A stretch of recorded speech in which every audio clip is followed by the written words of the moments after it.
é uma farinhada, exige um mutirão de muitos trabalhos, muitos diálogos, muita mão na massa. O SEBI, sempre refletiu, mas nos últimos tempos começou a refletir com mais intensidade essa preocupação com as linguagens, porque as nossas linguagens, elas incluem ou elas excluem. E nessa perspectiva de uma espiritualidade libertadora, em conexão com todas as lutas dos povos, comunidades, movimentos sociais, a gente tem que repensar também os nossos olhares, ou como que a palavra libertadora ilumina os nossos caminhos. Nós temos que começar a repensar se as nossas linguagens, elas verdadeiramente estão colonizando mais a Bíblia ou descolonizando a Bíblia, a palavra. E é nesse sentido que aqui hoje é uma oficina mesmo. Então, a proposta é uma construção coletiva.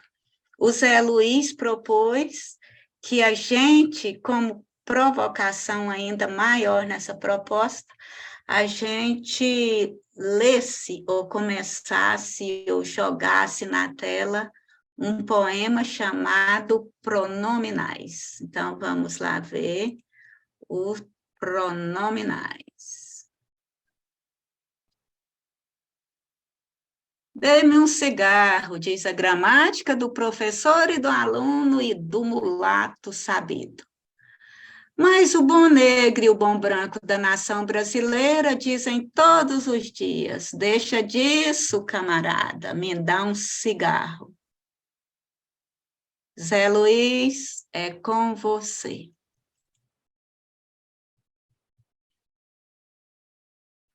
Tá, joia. Muito obrigado. Vamos lá, então. Eu escolhi esse poema para a gente fazer um aquece, porque ele provoca com relação à nossa linguagem, né? E logo quando eu recebi o convite para falar sobre linguagens inclusivas, eu fiquei pensando, né? Porque quando me fizeram o convite, já de cara imaginei, será que eles estão pedindo para que eu fale sobre pronome neutro? Aham. Porque é a primeira coisa que vem à nossa cabeça, né? E aí eu falei, não, mas vai muito além disso, né? Infelizmente, tem uma publicação do CEBI, que eu acho que eu trouxe aqui comigo, está aqui comigo, que fala sobre linguagem inclusiva, né? E aí eu fui dar uma olhadinha. O pessoal está querendo enxergar ali, linguagens inclusivas e decolonizador. E aí eu vi que pela proposta do livrinho ali que a proposta não era só falar sobre isso. Então eu já escolhi esse poema justamente para tirar dessa ideia da linguagem de gênero, né? E partir para o primeiro ponto da nossa discussão, que é justamente a questão da linguagem, né? E aí, quando a gente fala em linguagem, eu, como professor de letras, sou confrontado diariamente pelos meus educandos, pela própria sociedade, como o cara que sabe falar certo e que ensina os outros a falarem certo. E aí, sempre que eu pergunto para os meus educandos o que é falar certo, a resposta é a gramática, né?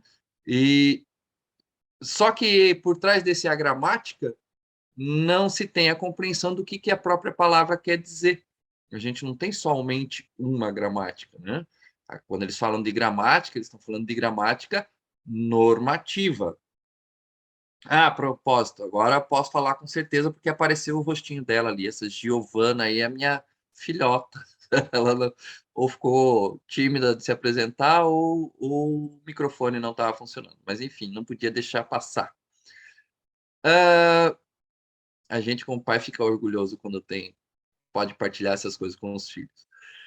E então, assim, a linguagem é o que está em questão aqui, nessa nossa oficina.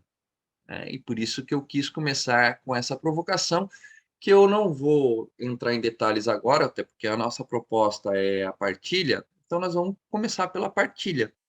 E a minha ideia era que primeiro, então, a gente lesse um texto para essa primeira leitura a gente fizesse todo mundo junto. Não precisaria necessariamente ser uma leitura em voz alta, mas pode ser uma leitura silenciosa.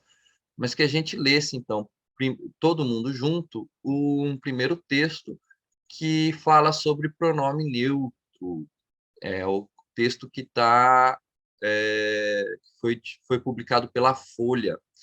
Eu posso compartilhar aqui, mas eu me lembrei agora que você converteu todos os textos para PDF, né, mulher? Converti. Fica Qual é o, melhor para leitura. qual é o título do texto?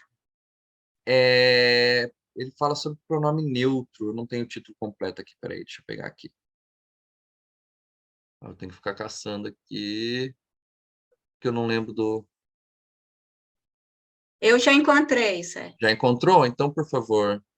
Já.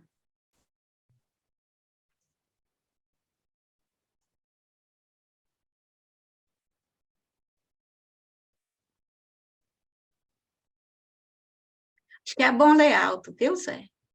Eu estava pensando aqui agora, como é que a gente ia acompanhar, né? Saber como é que os outros estão, em que pé que os outros estão na leitura. Então, vamos fazer em voz Tá. alta. Esse aqui o PDF cortou muito, aí eu deixei em Word, com as devidas citações. Joia. Então, esse eu leio para nós, e aí, na sequência, a gente vai vendo como é que a gente vai se organizando com os outros textos. Então, esse texto foi publicado na Folha de São Paulo, pelo um artigo de opinião do André Fischer. E ele diz o seguinte: a discussão sobre linguagens inclusiva e neutra tem gerado embate caloroso entre pessoas que adotam pronomes neutros e alguns políticos que querem proibir sua aplicação. Muitas pessoas, erroneamente, tratam as duas, inclusive a neutra, como se fossem sinônimas. Apesar de ambas proporem uma comunicação baseada em empatia e no reconhecimento de direitos, abordam aspectos distintos. Para entender suas diferenças e semelhanças, devemos ter em mente dois princípios básicos. A língua é baseada em códigos comuns, compartilhados, que possibilitam a comunicação, e os idiomas são sistemas vivos e dinâmicos que evoluem constantemente. Uma das evoluções mais emblemáticas do português brasileiro foi o você, uma segunda pessoa do singular conjugada como terceira, e o completo abandono do vós. No entanto, ainda que você ou vocês seja corrente, há mais de um século até hoje, nas salas de aula, aprendemos a conjugar verbos somente com tu e vós. A linguagem neutra advoga o uso imediato de um pronome neutro, exclusivo para pessoas, diferente do it em inglês, que denomina objetos complementando os binários ele e ela no singular. E cria também uma terceira pessoa do plural para todos os gêneros. Essa iniciativa é válida e justificável para incluir e dar voz a pessoas não binárias de gênero fluido ou transgêneras que não se enquadram no padrão de gêneros. No caso do plural, também traria a vantagem de evitar o masculino genérico, que torna o feminino e as mulheres intencionalmente invisíveis. Mesmo sendo demanda legítima, a adoção do gênero neutro demandará a superação de algumas questões práticas, a começar por encontrar um consenso entre os sistemas que usam diferentes pronomes neutros, principalmente ele, mais encontrado em perfis de pessoas não binárias no LinkedIn, e o elo, mais popular entre os jovens nas escolas. E não basta dizer todes no lugar de todos e todas. A adoção do neutro implica uma série de novas regras para artigos, o, a, e, numerais, ume, duas, pronomes pessoais, oblíquos e possessivos, minhe, tue, sue, e demonstrativos, aquele, aquela, aquile, aquelo, assim como a criação de terceiro gênero para milhares de palavras, como avô, avó, avoi, ou monge, monja, monge,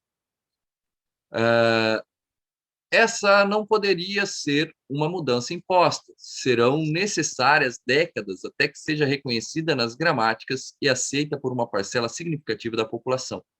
É preciso deixar claro que não se trata apenas de modismo, que só reforça a necessidade de aprofundar o debate.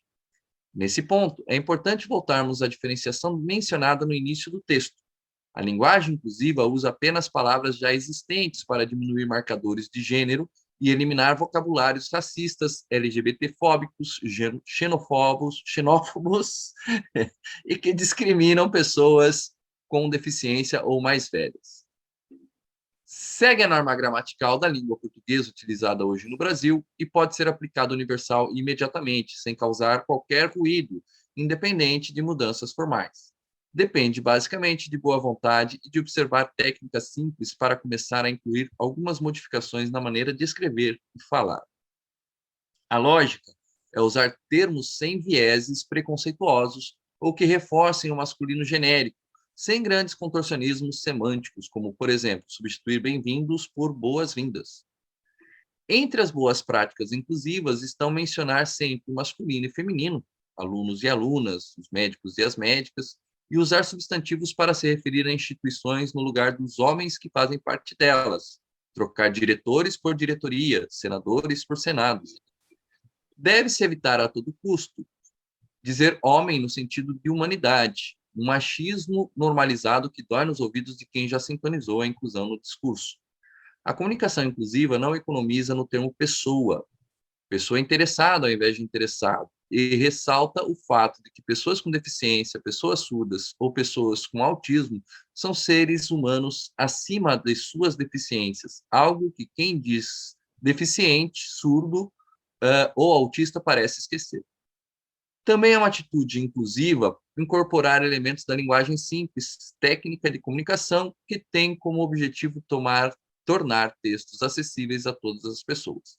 Frases com até 25 palavras, poucas vírgulas, sem jargões técnicos e na ordem direta, sujeito, verbo, predicado, são comprovadamente mais fáceis de ler por qualquer pessoa, mesmo com letramento mínimo.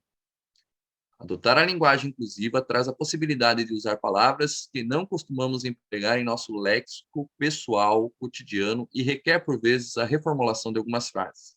Por meio dela, podemos começar a modificar padrões de pensamento ultrapassados, tanto nossos quanto das pessoas com quem nos comunicamos. Faz parte desse processo sair da zona de conforto cognitivo e repensar o conteúdo do que falamos e escrevemos. De quebra, evitamos constrangimentos e atualizamos nosso discurso, tornando-o menos sexualizado e mais sexy. Depois da leitura desse texto, eu gostaria de fazer 2 momentos aqui com vocês. Tá? Primeiro, a gente respondesse a seguinte pergunta. Né? O texto já afirma que pronome neutro é uma coisa e linguagem inclusiva é outra. Gostaria de saber se, para vocês, isso está evidente, se vocês conseguem perceber essa diferença. E como vocês percebem essa diferença? Na minha ignorância e aprendizagem, não está muito clara essa distinção, não. Às vezes fica confuso, sabe? Dependendo do contexto.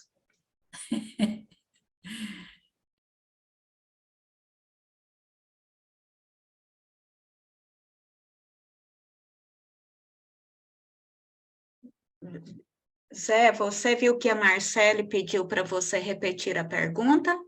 Então, a Marcele pede para você repetir a pergunta. Ok, eu vi depois ali. Obrigado, Núria. A partir da leitura que a gente fez, o texto ele indica que há uma diferença entre pronome neutro e linguagem inclusiva. Essas duas coisas não são sinônimas. Né? A minha pergunta é se para vocês está evidente isso, se vocês conseguem perceber essa diferença entre uma coisa e outra.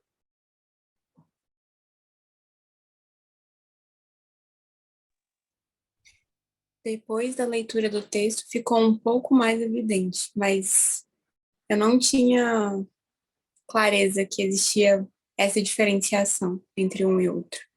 Na verdade, eu nunca nem tinha parado muito para pensar sobre linguagem inclusiva. Então, obrigada, vocês estão organizando a oficina.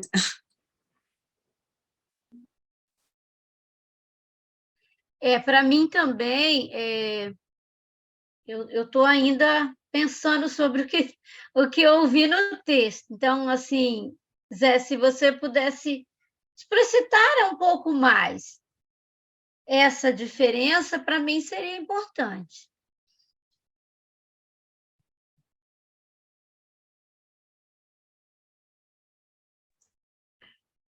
Joia. Eu não quero tornar essa primeira parte mais teórica, porque a gente quer fazer a partilha. Mas algumas coisas precisam ficar estabelecidas desde já para a gente poder dialogar. Então, acho que vale a pena a gente pensar aí. O texto traz essa diferenciação entre o pronome neutro e a linguagem inclusiva da seguinte forma, né?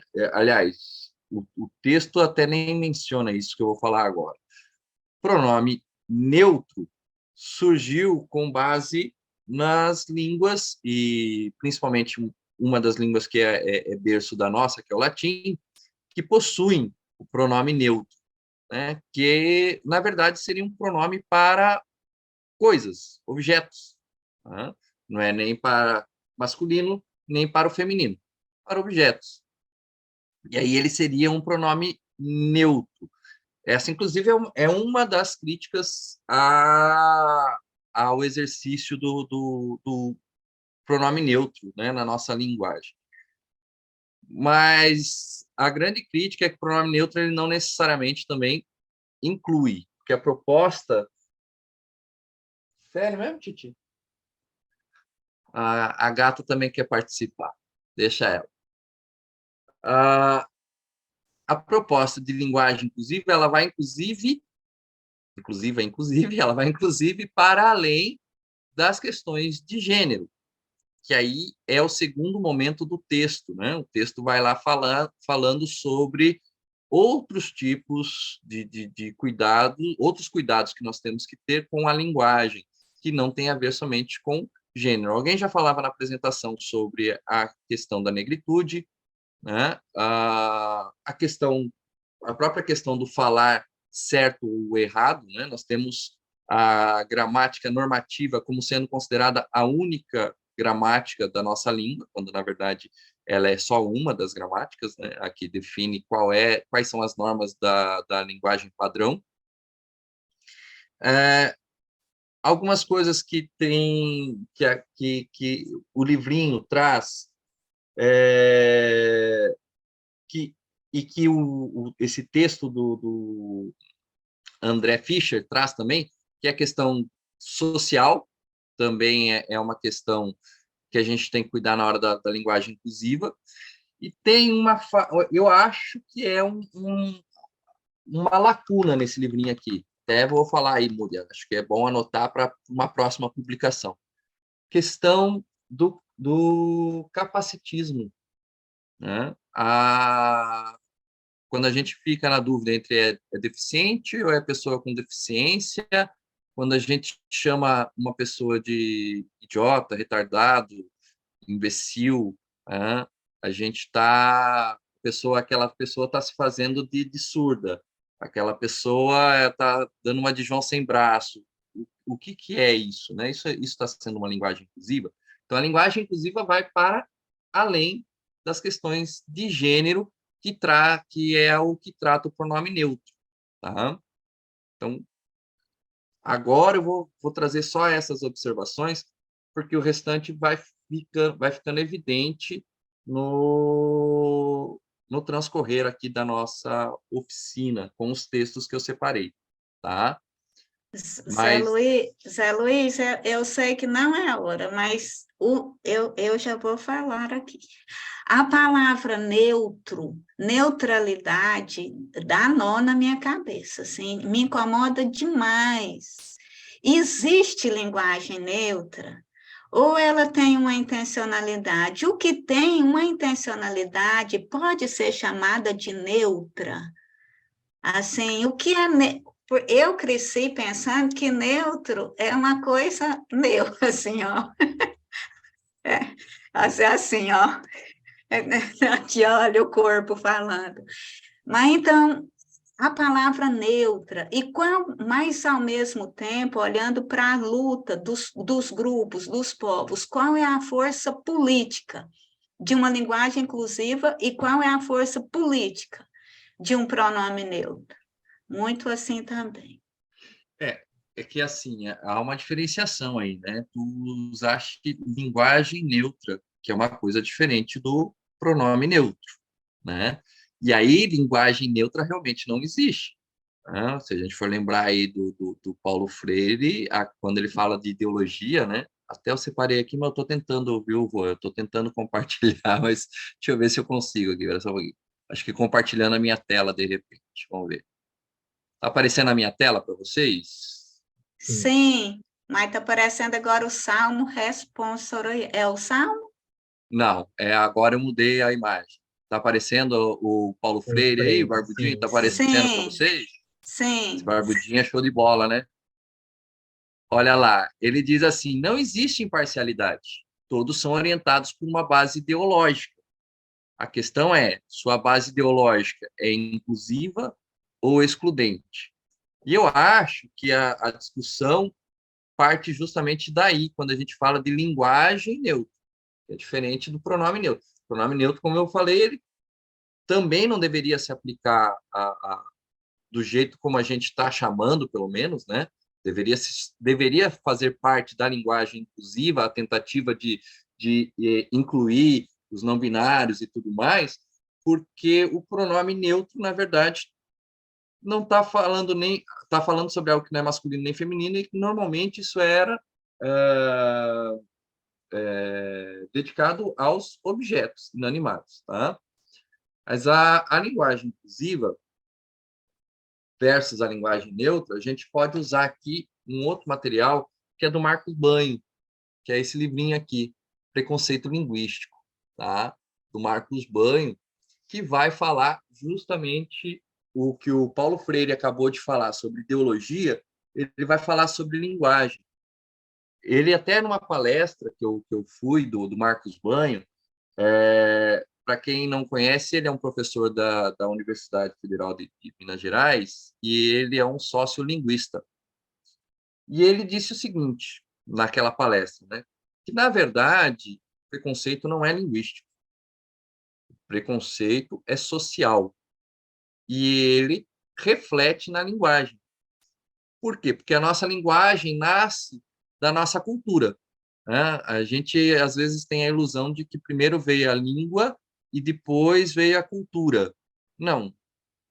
Nasceu a cultura e daí, para exprimir essa cultura, nasceu a linguagem, né? E aí nasceram as palavras, aí nasceram os gestos, e aí nasceram as imagens. Tudo isso faz parte da linguagem. Então, a nossa língua foi criada artificialmente para expressar o nosso pensamento, a nossa cultura, tá? E desde que isso aconteceu, que quem conta a história, ou quem transmite um pensamento, vai transmitir de acordo com a sua concepção de mundo.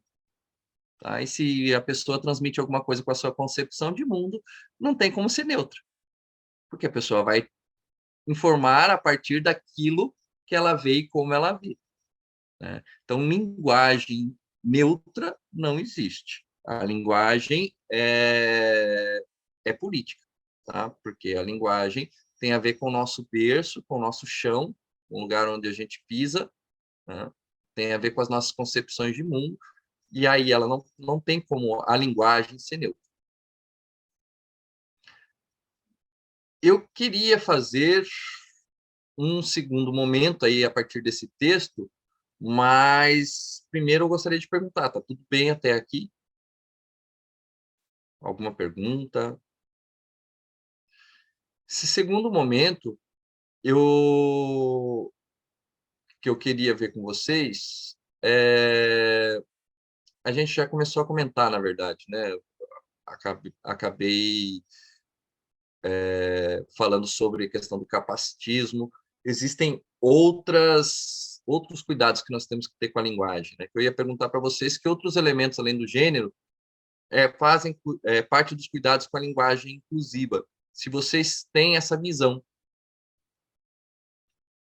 Assim como eu falei do capacitismo, a questão da negritude, a questão de gênero, que outros elementos vocês acham que a gente precisa ter cuidado? Zé Luiz, títulos da Bíblia, com a palavra lepra, por exemplo. Lepra. As nossas Bíblias são cheias de títulos. Cura do homem leproso. E a gente reproduz isso, porque está lá no título. A gente não fala pessoa com hanseníase. A gente fala homem leproso. A Vânia está aqui. A Vânia é do Espírito Santo e ela é uma mulher negra. Na minha família, quando a minha prima casou com um negro, na história da nossa família, foi um auê. Aí começaram as falas assim, nossa, ele é um preto com alma branca. Nossa, ele é preto, mas ele é tão bom. E a gente repete isso, se não cuidar, a gente repete. Um descuido, a gente está repetindo, porque está muito entranhado, assim, está muito entrelaçado. Mas os títulos da Bíblia, homem leproso, por exemplo, é uma questão. O coxo, o cego de nascença. Alguém tinha comentado ali na comunidade de Goiânia, que, como está na Bíblia, não tem como mudar, né? E, na verdade, a Bíblia não foi escrita em português, né? Então, ela não foi escrita em português, então é tradução. Então, a gente pode e deve revisar. E isso, inclusive, o texto que a Múria começou, o primeiro texto que a Múria trouxe sobre o livro de Jeremias, é parte da nossa conversa hoje justamente por causa disso, né? Eu publiquei um livrinho aqui pelo CEBI, não sei falar porque sou jovem, aí tem um ponto de interrogação que deveria estar bem grande ali, não está, mas deveria estar bem grande aquele ponto de interrogação ali, porque a discussão que eu faço aí é sobre justamente a tradução da Bíblia, né? Bom, mas aí quando a gente for trabalhar o texto, eu vou falar sobre isso. E, bom,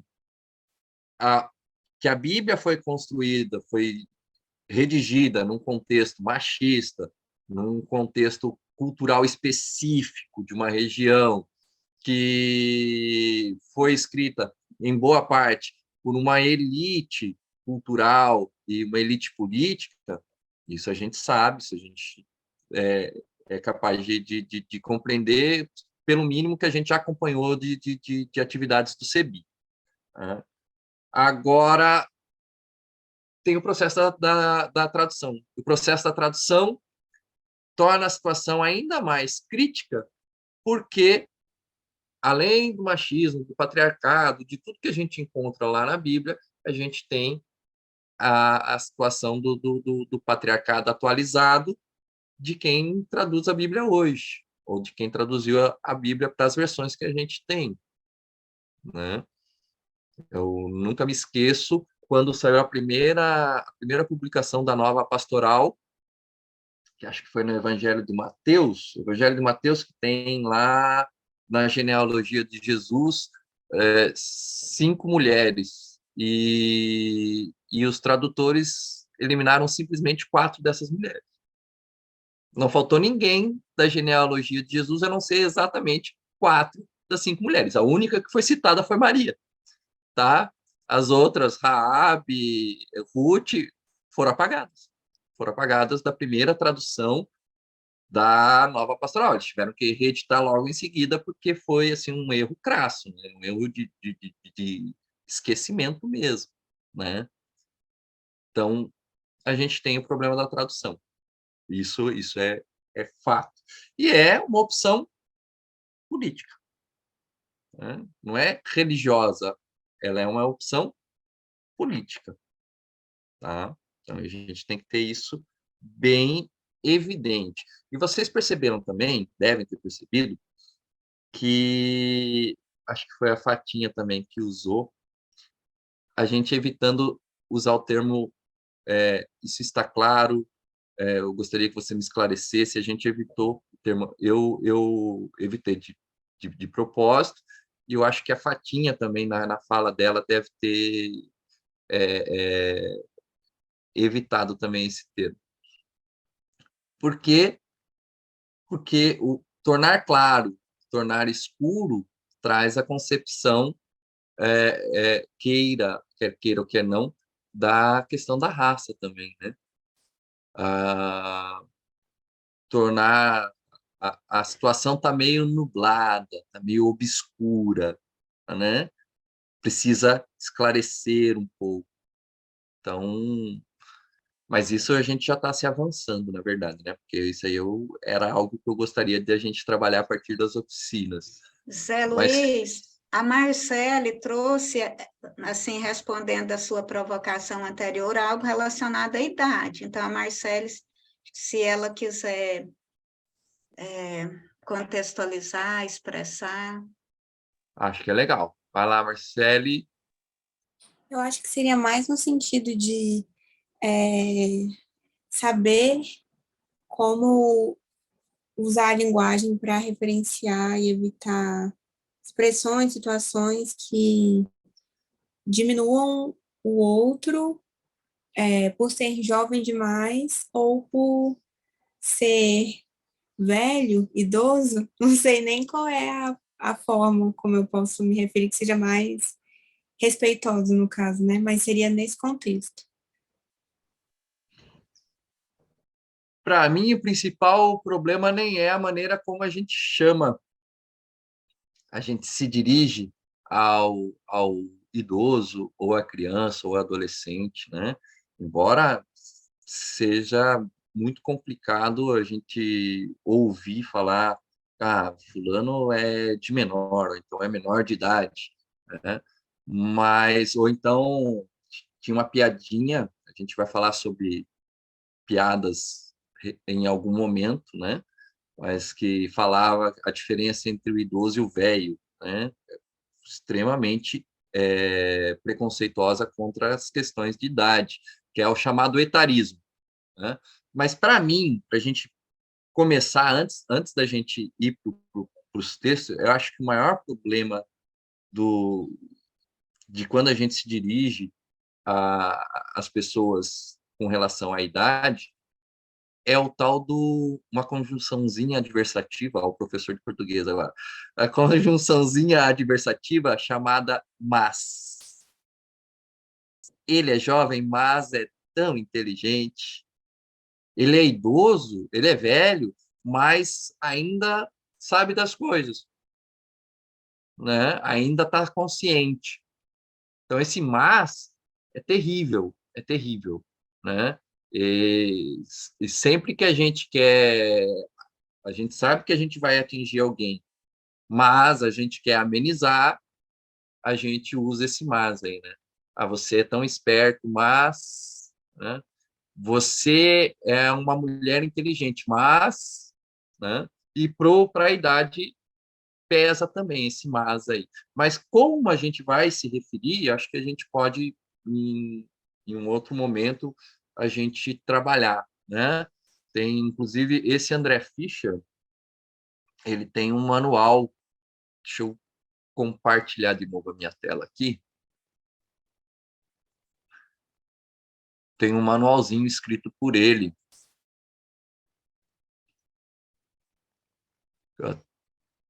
Até eu vou terminar essa minha primeira fala, antes da gente ir para os textos e para os grupos, com a indicação desse manualzinho dele aqui e com uma fala que eu selecionei aqui dele.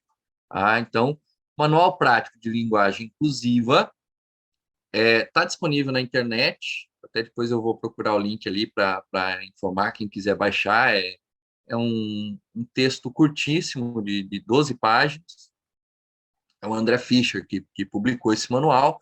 Então, isso que a gente leu agora, esse texto na Folha, é um resumão desse manual, que já é um manual resumido, então é um manual de 12 páginas. Né? Mas eu quero ficar, para a gente começar a partilha dos textos, com a última fala dele. Tá? Que é a... Deixa eu diminuir aqui para eu poder enxergar aqui o que eu estou lendo.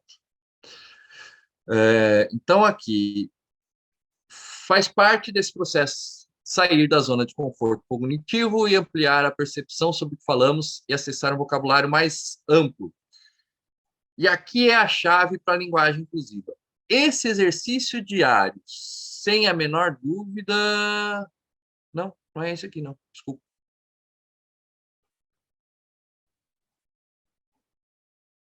Estava sublinhado o que eu queria aqui, peraí. Mas daí eu fui mostrar lá a capa para vocês, eu me perdi.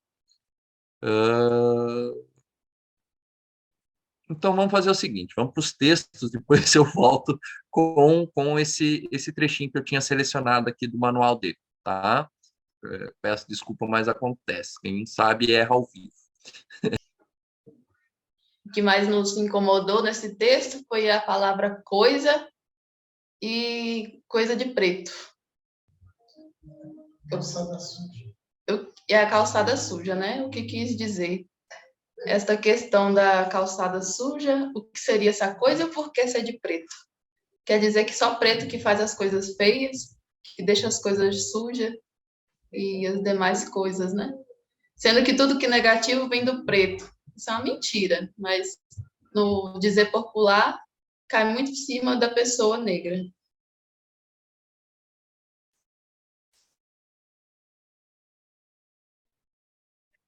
Quem deu esse nó não soube dar, quem deu esse nó não soube dar. Esse nó tá dado e eu desato já, esse nó tá dado e eu desato já. Desamarra essa corrente, deixa o corpo descolonizar. Outro grupo, o grupo da irmã Terezinha. Não, que ela fazia parte, o grupo não é dela, não. Que a irmã Terezinha faz Isso parte. mesmo. Então, Vânia, faz a síntese para nós. Vânia, está na janela da vida. Vai lá, Vânia. Não sei se estão me ouvindo. Sim. O nosso texto falava dos jovens, trazia já afirmando que a juventude é irresponsável e que mais sofre com a violência pelo fato de ser irresponsável. E perguntava no final do texto se concordavam. E aí vinham jovens respondendo essa pergunta, né? Era um texto de internet, respondendo essa pergunta e concordando total, parcial, com o texto. Aí a gente discutiu a partir daí o que nos incomodou. Aí pode continuar aí, irmã Terezinha. Não, tá ótimo. Continue você. Vamos lá. Estamos juntas. Então, o que nos incomodou bastante foi o fato do texto afirmar que o jovem é irresponsável. E sem ter maiores dados, né? E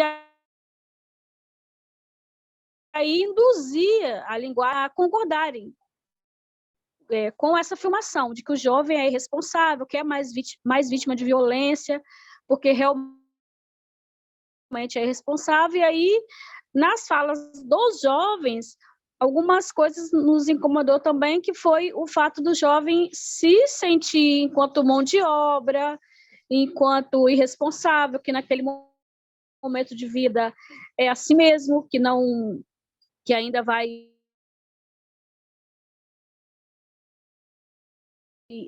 ter responsabilidades, né? O jovem assumindo o texto.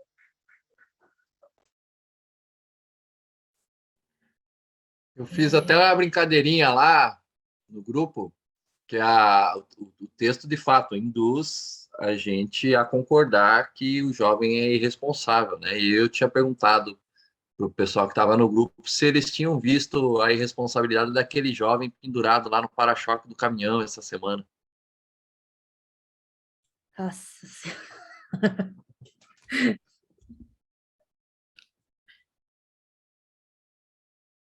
Pois é.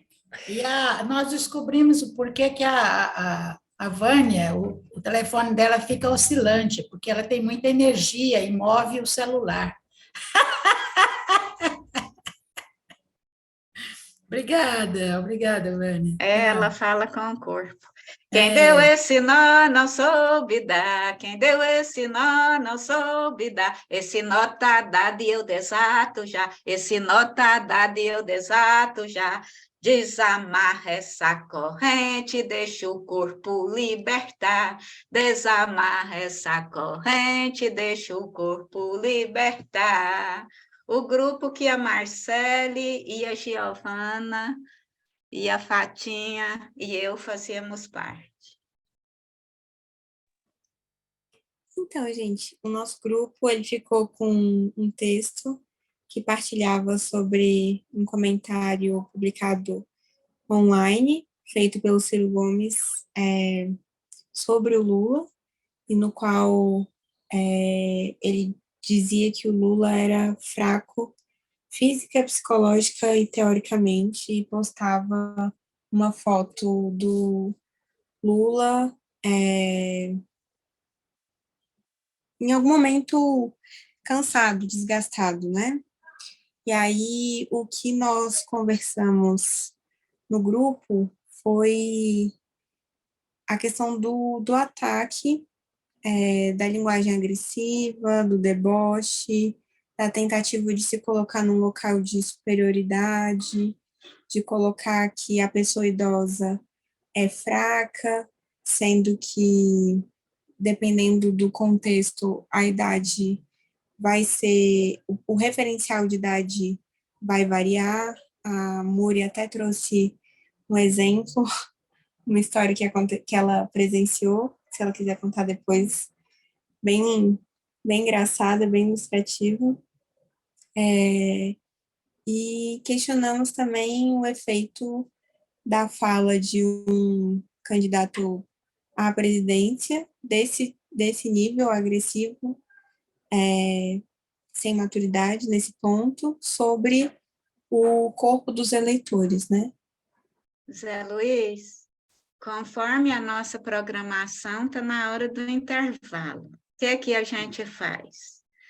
Faz um intervalo de 20 minutos e depois, no SEBI a gente não amarra nada, mas a partir do que você escutou, você vai emendando diálogos. O que é que a gente faz? Ou você já prefere fazer isso agora e a gente vai para o intervalo? O que é que você prefere? Eu quero trazer agora, porque eu trouxe bastante coisa, então eu quero ir diluindo isso na nossa oficina. Então, eu quero encerrar esse primeiro momento com a leitura de um texto, um trecho do livro, também do Marcos Banho, Português ou Brasileiro? Um convite à pesquisa. E ele faz uma pesquisa sobre a língua portuguesa falada no Brasil, né? E ele, de uma certa forma, defende que a nossa língua deveria ser uma língua própria, né? Porque nós somos uma cultura já completamente diferente, distante da portuguesa e tal. Enfim, é um livro interessante. Mas eu queria trazer um trechinho bem curtinho para a gente encerrar esse momento, e daí depois do intervalo, vai ser um intervalinho de 20 minutos, né? Aí a gente volta e faz um pouco mais esse exercício de leitura e análise, tá?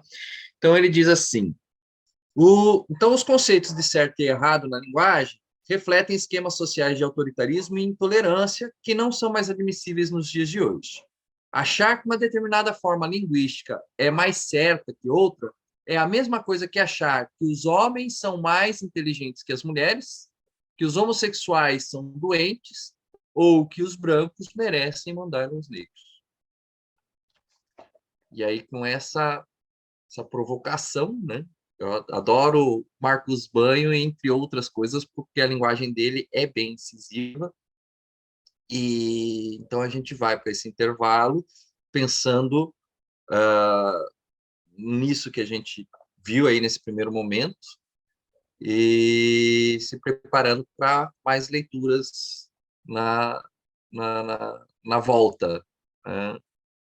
Mas eu ia mostrar justamente o seguinte: depois que a língua portuguesa se tornou obrigatória no Brasil, a gente ainda teve um português que não tinha assim umas regras muito fixas. Até porque o português falado no Brasil era um português, assim como a Vulgata é uma tradução do latim popular, que não era o latim culto, o latim erudito, era o latim falado pelo povo. O português falado no Brasil também não era um português muito culto, também não, era um português que tinha muitas variações. Por exemplo, vocês conhecem essa obra aqui, do Basílio da Gama? O Uruguai. Por que o nome dessa obra é Uruguai?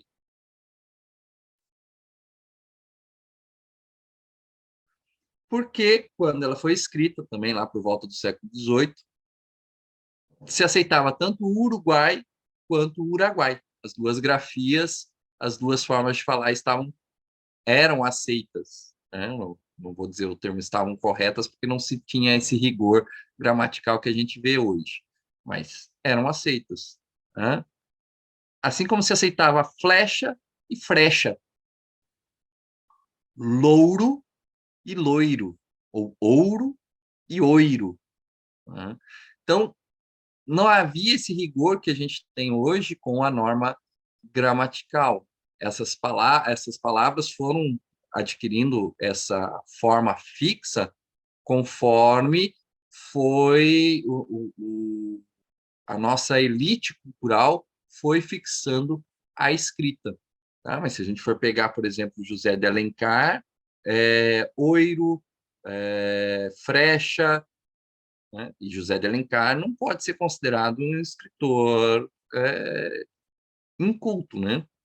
É um dos mais considerados mais cultos da nossa literatura brasileira. E ele escrevia lá, se a gente pegar o Guarani, se a gente pegar Iracema, frecha, oiro e por aí vai. Então, assim, a imposição de uma língua única com normas rígidas visa o quê? Controle. Controle político, controle econômico, controle social. Tá? Então, voltando a responder lá a pergunta da Núria lá no comecinho, né? Se a linguagem neutra é possível? Claro que não. Claro que não, porque a linguagem nasceu de uma necessidade cultural, mas ao surgir os projetos de nação, que a gente vê aí despontar na Europa também no século XIX, a língua se tornou central, né, como um símbolo de unificação dos povos, ou seja, como um instrumento para unificar esses povos na marra, né? A língua, vamos ver se a gente identifica esses símbolos. A língua, a bandeira, o que mais? Aqueles símbolos que a gente viu que foram sequestrados agora, né? Os brasões das famílias foram substituídos pela bandeira nacional. Isso na Europa, né? E a língua, que foi se tornando uma só com o intuito de manter o povo sob controle. Marcele comenta ali, isso da língua ser um instrumento de controle político me lembra o livro 1984. Na verdade é o inverso, né? 1984 é que não deixa de ter uma inspiração de beber nessa fonte histórica, né? 1984 tenta reproduzir o que foi aí esse momento em que se constituíram as nações aí, e a língua foi um instrumento de dominação para todo mundo falar igual, exatamente, todo mundo falar igual, todo mundo pensar igual, todo mundo agir igual, tá? Então, os símbolos nacionais ganharam força nessa época, e a língua como elemento de coesão dessas nações, tá? Partindo daí, nós vamos trabalhar agora nesse momento, não sei se vocês querem primeiro comentar mais alguma coisa. Zé Luiz, é só comentar, assim, mas porque eu me pego pensando nesse ser instrumento de coesão. Então, aí aqui no Brasil, por exemplo, as línguas dos povos originários, a gente nem fala nisso.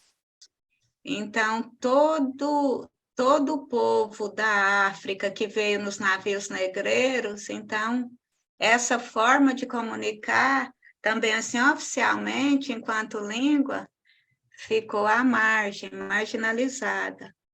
Então, a gente como que são mais de 300 línguas, né, dos povos originários. E no Brasil, a gente não conhece, a gente não fala. E a mesma coisa, assim, a gente conhece, herdou algumas expressões, né, mas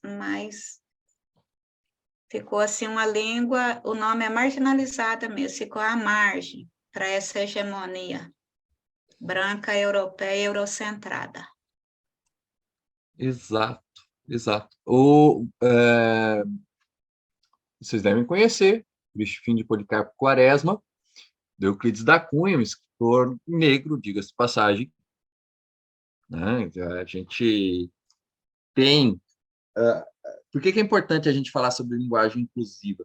Ela é expressão da nossa cultura. E a nossa cultura tem esses traços fortemente marcados de misoginia, de racismo, de etarismo, por isso que a gente tem lutado contra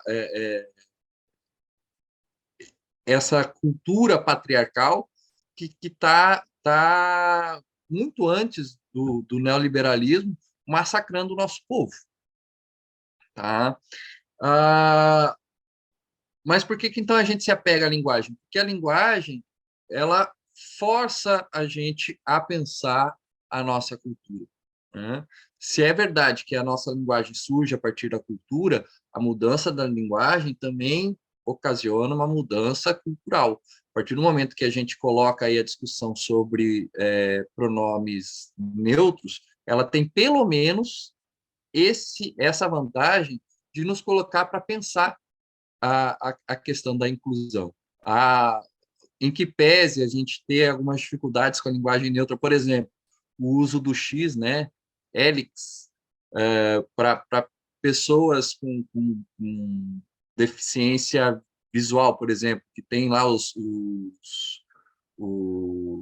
programas que ajudam essas pessoas a navegarem na internet. Essa linguagem com o uso do X aí é extremamente dificultosa para a leitura, né? Agora, pelo menos tem o mérito de colocar em questão essa ideologia que é excludente, né? Que coloca as pessoas para aceitar, como é que foi dito? Circunvar as maiorias ou desaparecerem. Então, isso é uma política higienista, né? E eugenista. Agora, eu puxei aqui o Crispim de Policarpo Quaresma, porque o Euclides da Cunha faz a análise a partir do Policarpo Quaresma de um patriotismo ingênuo, infantil, diriam o pessoal da época, né? Eu falo infantil, a Múria tem um treco ali, ela cai da cadeira. Isso, porque é etarismo, né? Dizer que uma coisa é pueril, é infantil, quer dizer, menosprezar a condição própria da criança, né? Como se fosse algo inferior, algo menor.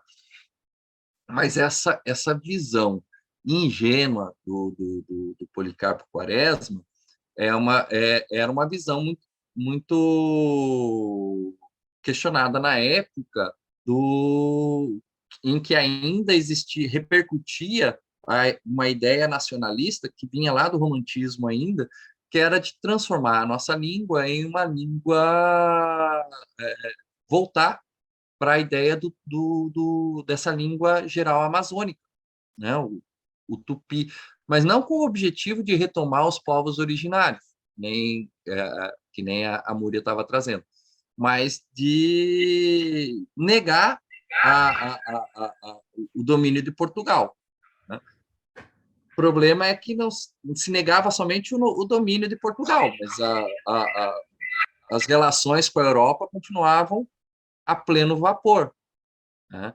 E aí o Policarpo Quaresma ele propõe 3 reformas. Uma delas é a da língua, né? Trazer fazer a nossa língua oficial ser o Tupi-Guarani, com a ideia lá dos românticos, que queriam trazer, dizer que o verdadeiro brasileiro era o índio, só que era o índio idealizado, ou seja, o índio branco, de mentalidade branca, de alma branca, que nem alguém disse aí, do negro de alma branca, né? Era o índio, e aí não era nem o indígena, né? Porque era o índio mesmo, de alma branca. Então, forçar a linguagem tem que vir, é importante, a gente precisa fazer esse exercício de trazer mudanças na linguagem, porque elas vão forçar a uma reflexão sobre a nossa cultura, mas não pode vir dissociado esse movimento desse movimento cultural, né? Ele não pode, senão ele não vai ter nada ele não vai conseguir atingir um movimento de forma orgânica se a gente ficar só preso à linguagem, né? Então, o problema não é o que a gente diz, mas é o que isso provoca, né? Qual é a reflexão que isso está provocando, como é que a gente está pensando a nossa cultura, como é que isso está se integrando com a nossa cultura, e aqui para nós, que estamos falando de linguagem inclusiva, como é que essa linguagem inclui. Uhum. Então, a proposta ali do Policarpo Quaresma de trazer o tupi, por exemplo, era uma proposta excludente. A proposta da Múria de pensar nos povos originários, né, na cultura dos povos originários, é uma proposta includente. Conseguem perceber a diferença? Parecem ser as mesmas propostas, né? Embora a Múria não tenha proposto para a gente para falar Tupi-Guarani, né? Mas ela propôs para a gente pensar a meios de inclusão dos povos originários que compõem o nosso povo, né? A cultura afro hoje é cultura majoritária no meio popular. Mas é uma diferença da proposta da Múria para a proposta lá do Policarpo Quaresma. Uma é inclusiva, a outra é exclusiva. Então, acho que o critério é esse, né? É a inclusão. Ok? Eu não sei se que eu acabei divagando aí um pouco no meio das minhas reflexões aí, mas eu acho que é isso. Sala 2. É o Possato, a Terezinha e a Vânia.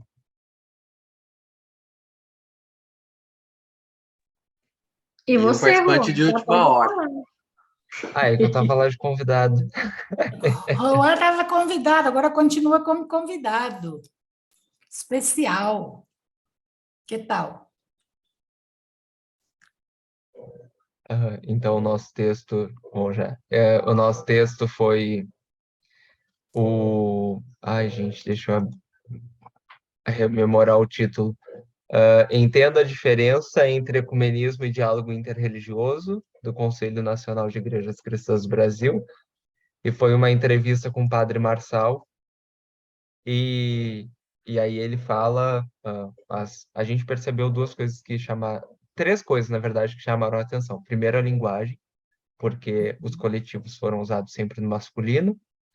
Segundo, a gente observou que quando ele fala sobre ecumenismo, ele categoriza o que é ser cristão, e aí a gente percebe que testemunhas de Jeová, adventistas, espíritas kardecistas, comunidades que se entendem como cristãs, não teriam como ser incluídas nesse grupo.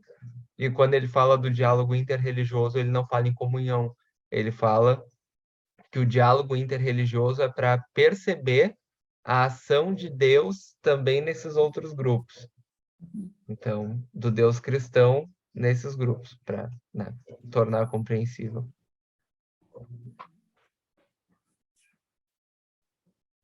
Cajueiro pequenino, carregado de flor.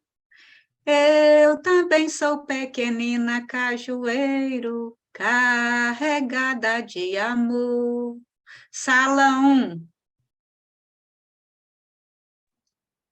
Opa, nosso grupo pegou um texto, que agora eu não me recordo o título, mas o texto analisava a influência da forma como você escreve os seus textos, o impacto disso no site de relacionamento, no relacionamento amoroso, e que se você escreve nas palavras deles textos mal redigidos, escreve errado, mensagens mal construídas, que isso vai afetar a sua vida amorosa, mas que também afeta a sua vida profissional. E aí, no final, traz algumas dicas de como melhorar o seu repertório, né, linguístico, entre eles adotar um livro de cabeceira, não se apoiar no corretor automático, mas usar um dicionário atualizado, uma boa gramática, enfim.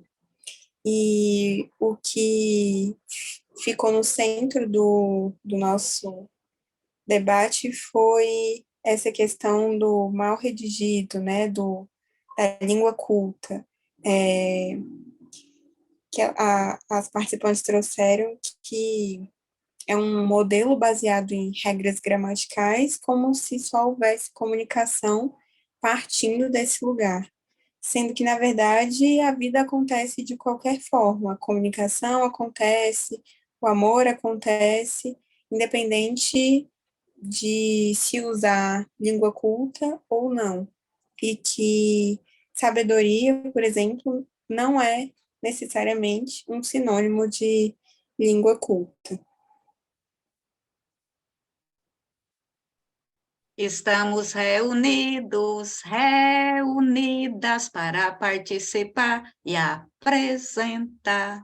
Estamos reunidas para participar, dialogar. Comunidade de Goiânia.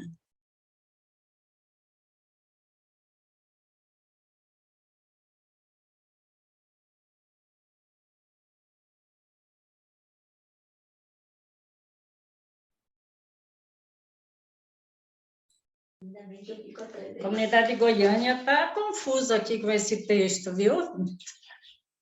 Então, para quem não viu o texto, só algumas frases que tem dele, né? E o título, Bolsonaro dá uma de João sem braço. Se ele dá uma de João sem braço, é porque ele tem braço, né? Senão não precisaria dar de João sem braço. E o texto diz que ele busca tirar vantagens diante parece muito, né, a questão da omissão na vacina. Ele busca também entreter a esquerda e adia cada vez mais a compra de vacinas, não se responsabiliza com o ofício de presidente, não assume o papel de presidente, não mostra capacidade de agir. E nós nos perguntamos quem é que escreveu esse texto, né? Qual é o interesse desse texto? O que ele quer trazer para nós?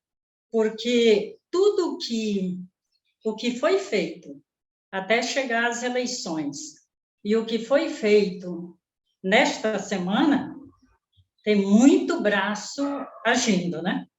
Muito braço agindo ali, muita equipe para trabalhar e para fazer acontecer o que aconteceu. E formar a cabeça de muita gente da forma que está feita, né? Que o comunismo, meu Deus, vai acabar mesmo com todo mundo e mais um pouco de coisa e nós vamos ir a Cuba mesmo, morrer tudo seco, como dizia minha mãe. E uma outra questão que a gente pode se perguntar também, né? Ela demorou 48 horas, não sei quanto tempo para se manifestar. É porque é João sem braço? É porque dá mesmo uma de João sem braço, né? E outra coisa, até hoje não cumprimentou ainda o novo presidente. Que hora será que os braços vêm, né? Acho que a Marcele levantou a mão. Ah, desculpa. Vocês vão seguir. Só complementar aqui uma coisa. Esse texto nos ajuda a perceber como a questão da linguagem pode alienar e fazer com que as pessoas enxerguem a realidade a partir de olhar e do chão aonde a pessoa que escreveu estava. Se você não tiver um olhar crítico para o real do que está acontecendo, você vai acreditar que o cara é mesmo um João sem braço. Mas um João sem braço não é um genocida, não é um cara que arquiteta planos, que tem equipes que gastam milhões do nosso dinheiro, né, para alimentar uma equipe que está jogando fake news aí pela internet para todo mundo, que tem um fascismo por trás de suas ações. Então, como que a linguagem pode nos alienar se a gente não estiver atento dentro das realidades e ter um olhar crítico disso?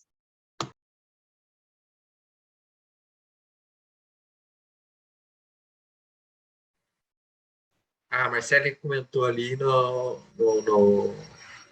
chat, mas ela tinha erguido a mão ou foi acidental, Marcele? Ah, não, foi só o símbolo das palmas enquanto ela estava falando. Obrigada. Entendi. É que no Meet só tem a mãozinha para levantar para a hora de falar, e o Zoom eu me perco às vezes. Então tá. Discorra, Juan. O Bolsonaro é quase uma deusa ativa. Muitos braços. É cheio de braço. É um no orçamento secreto, outro na compra de votos, outra é o completo oposto do João sem braço. E a expressão João sem braço, da onde que surgiu?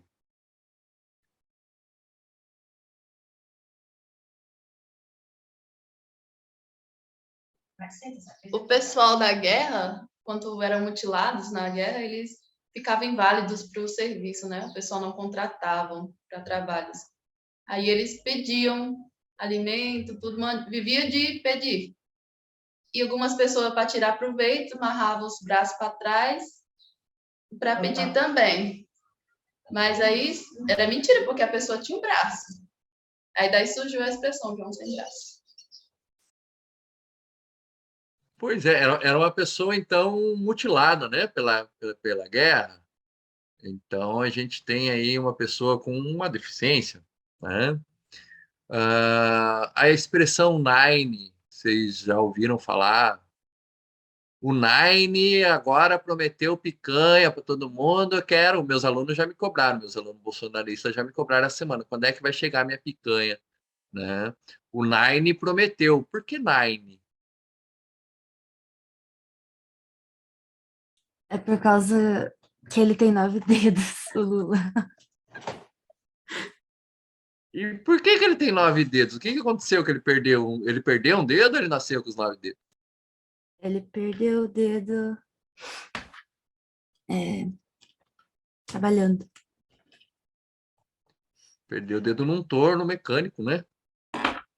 E aí a crítica ao Lula é baseada numa deficiência física. O Nine, nas redes bolsonaristas aí se refere ao Lula como Nine.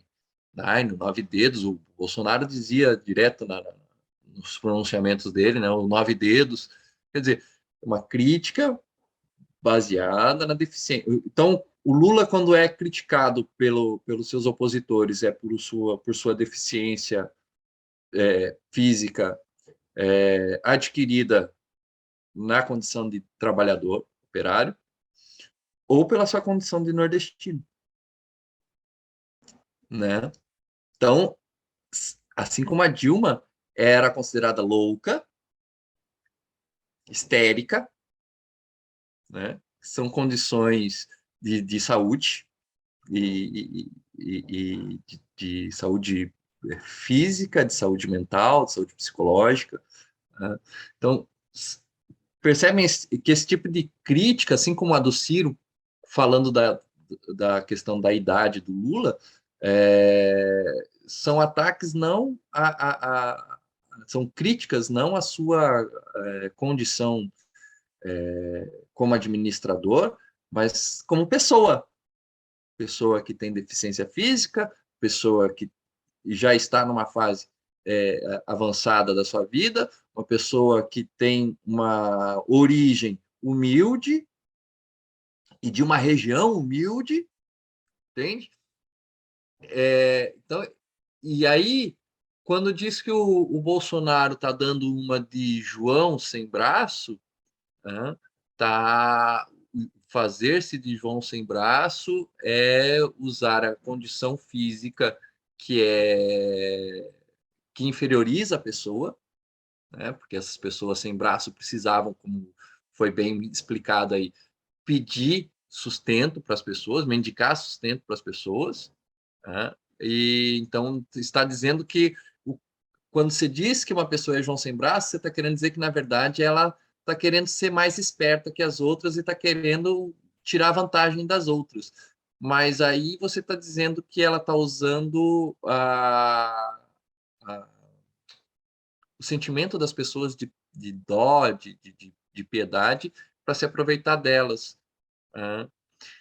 Então, o João sem braço aí era a provocação desse texto, mas a leitura que vocês fizeram aí que na verdade ele está dando uma de João sem braço quando ele na verdade está usando de muitos braços para aplicar o golpe, eu particularmente estou aqui deliciado com essa leitura de vocês. Eu também. E esse tipo de linguagem aí, de que você que ataca a pessoa, é uma linguagem brutal, violenta, né? Excludente, porque exclui dos normais, dos bons, dos tidos como padrões, né? Então, assim, me parece uma violência muito profunda, sutil e brutal mesmo, né? Então, a linguagem simbólica muito, muito forte. É uma linguagem simbólica. Quando a gente diz que bolsonarista é tudo retardado, Bolsonaro é um moleque, a gente está atacando grupos que são minorias, em primeiro lugar, em vez de fazer uma análise sensata, né? O Bolsonaro não está dando uma de João sem braço, como foi bem colocado pela comunidade goiana, e também não está sendo moleque, né? Ele está sendo bandido, criminoso, né? As coisas têm que ter o nome que elas realmente têm, né? E a gente, às vezes, esse negócio, ele é um moleque, esse é o jeitão dele. Isso, na língua portuguesa, tem um nome que é o eufemismo, né? E o eufemismo nem sempre ele é bem-vindo. Às vezes ele pode amenizar uma situação pesada, uma situação triste, mas às vezes ele esconde a verdadeira origem, a verdadeira causa dos problemas, que é o caso aqui quando a gente fala, né? Quando a gente ataca uma mulher dizendo que ela é louca, que ela é histérica, o que está por trás disso, né? Principalmente histérica, porque louca nós temos masculino e feminino, mas histeria é uma doença das mulheres, né? É uma doença das mulheres, né? Que a mulher está de TPM, né? Essa aí né? Fora outras expressões piores ainda, né? Mal amada, mal comida, né? E por aí vai. Mas o histérica só pode ser a mulher, que tem a ver com a questão do útero, né? E aí, então, quando chama o homem de histérico, quer dizer, tá agindo igual mulher, né? Então tem Você quer xingar um homem, você chama ele de filho da puta. Quer dizer, você não xingou corno, ele, a mãe dele, né? Corno, filho da puta, esse negócio por aí. entendeu? Viado. E aí, viado? Beleza? O cumprimento dos heterotop. E aí, viado? Beleza? Então,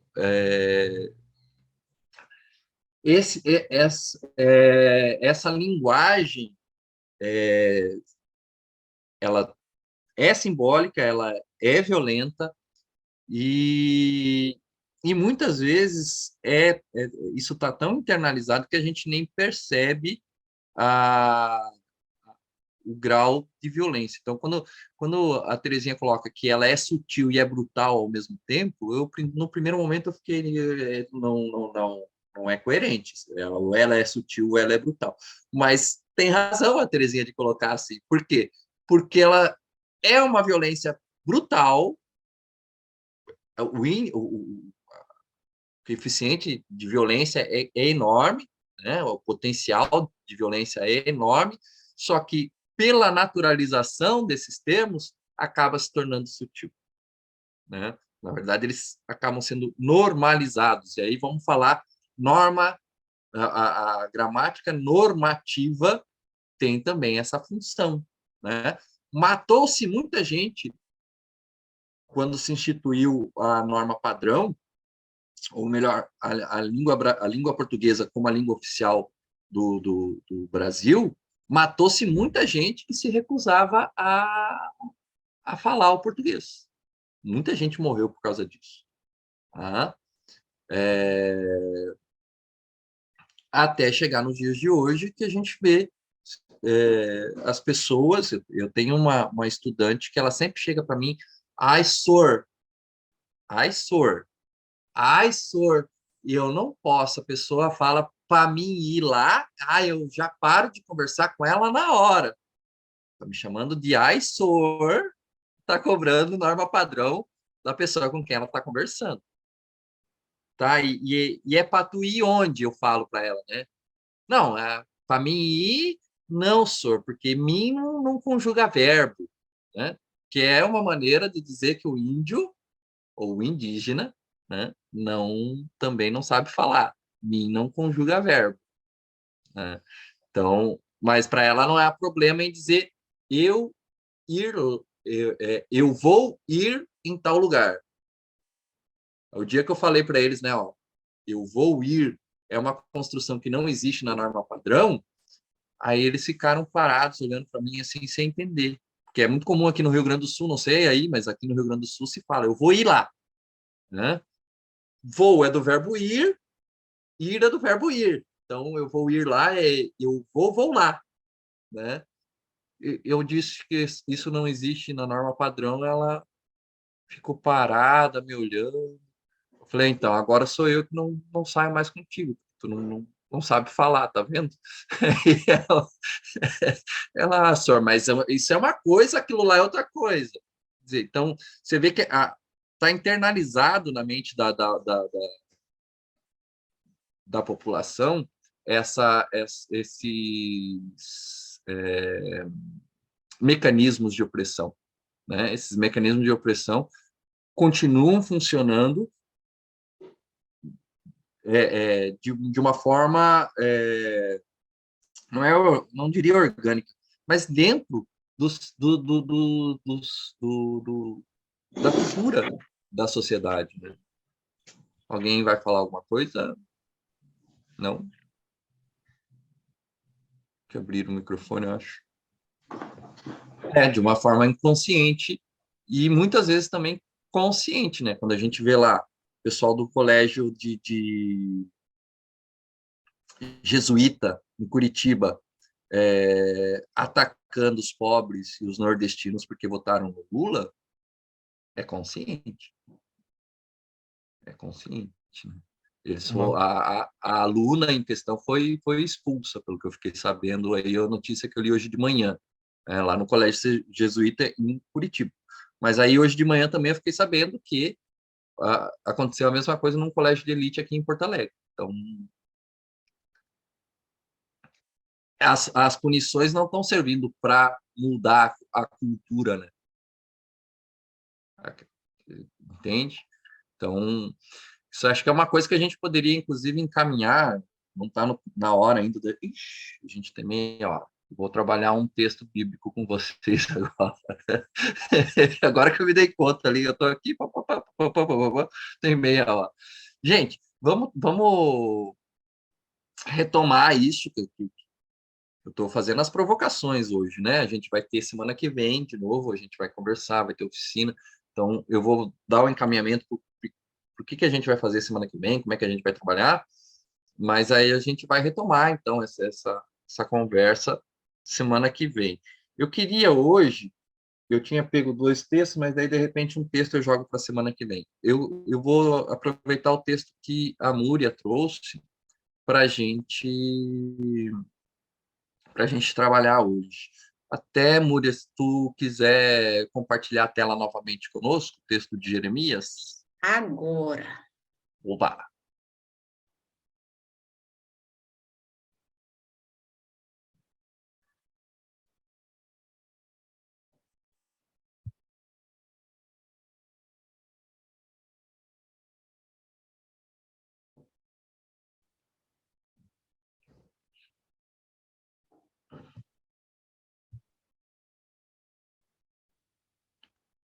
A palavra de Yahvé me foi dirigida nos seguintes termos: antes mesmo que saísses do seio, eu te consagrei.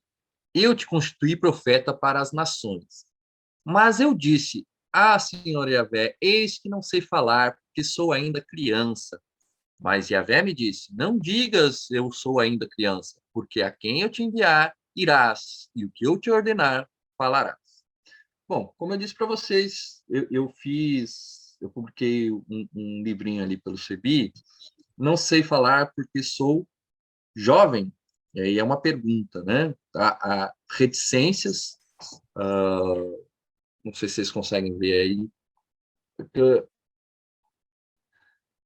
tem reticências, né? Reticências, né? Porque sou tchananã, aí jovem, e aí o ponto de interrogação que eu disse que deveria ser maior aí do que ele está. Por quê? Porque a palavra jovem, e é isso que eu defendo nesse trabalho que eu fiz, está mal traduzida ali. Eu estudei durante 2 anos fazendo o DABAR, aqui na Este, em São Leopoldo. Eu estudei a tradução da palavra jovem, ou melhor, as palavras que na Bíblia são traduzidas por jovem. Tá? E a palavra que é usada aqui é uma delas. Aliás, é a principal delas. Tá? Uma palavrinha hebraica que se diz naar, que quer dizer jovem, quer dizer servo, quer dizer inferior, quer dizer inepto, quer dizer burro, quer dizer várias coisas.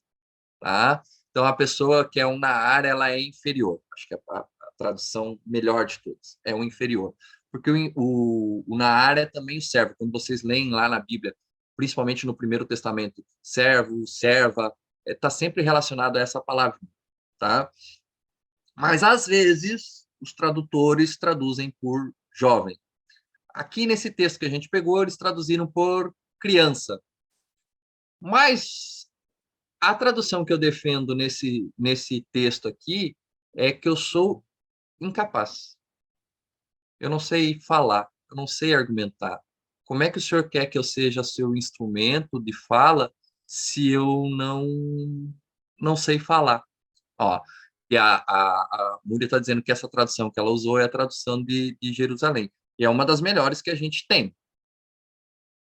Só que, ainda assim, que jovem é um termo, pelo menos a concepção moderna da palavra jovem, surgiu no século XVIII. Tá? É um construto social que surgiu no século XVIII. Então, juventude, como a gente conhece hoje, século XXI, esse conceito não existia nos tempos bíblicos. Tá? Então, a palavra ali, muito provavelmente, não é que eu sou jovem, é que eu sou incapaz, eu não sei falar, eu tenho dificuldade tremenda, né? Alguns dizem que Jeremias gaguejava, eu não vi, nunca vi o Jeremias gaguejar um ai, né? Mas alguns dizem que o Jeremias ele tinha problema, ele gaguejava, não sei o quê, né? Escrever, ele escrevia sem gaguejar. Se ele escreveu alguma linha, foi sem gaguejar, né? Mas o que ele está dizendo ali é justamente isso, eu sou incapaz. E aí a Bíblia vem e traz jovem, reforçando a ideia do quê? Do jovem como inferior. Porque isso não é o que o texto está dizendo, isso é o que o tradutor achou que seria a melhor palavra para trazer ali. Jovem ou, na tradução da Jerusalém, criança. Mas o que o Jeremias está querendo dizer ali não é nenhuma coisa nem outra. Ele está querendo dizer que ele é incapaz, ele não é digno, ele não sabe falar. É isso que ele está falando. E aí, a, a resposta de Javé é: não diga que você não é capaz, porque eu vou falar pela sua boca. Né? Sou eu que vou falar no seu orgulhoso. Não é você que vai estar lá sozinho falando, sou eu que vou falar pela sua boca.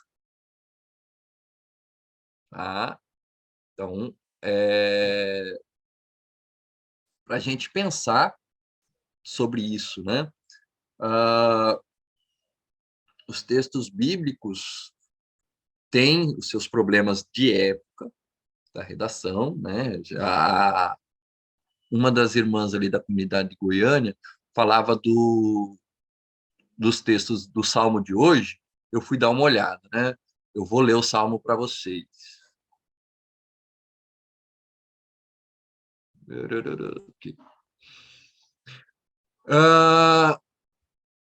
Aleluia, aleluia, aleluia. Feliz o homem que respeita o Senhor e que ama com carinho a sua lei. Sua descendência será forte sobre a terra, abençoada abençoada a geração dos homens retos.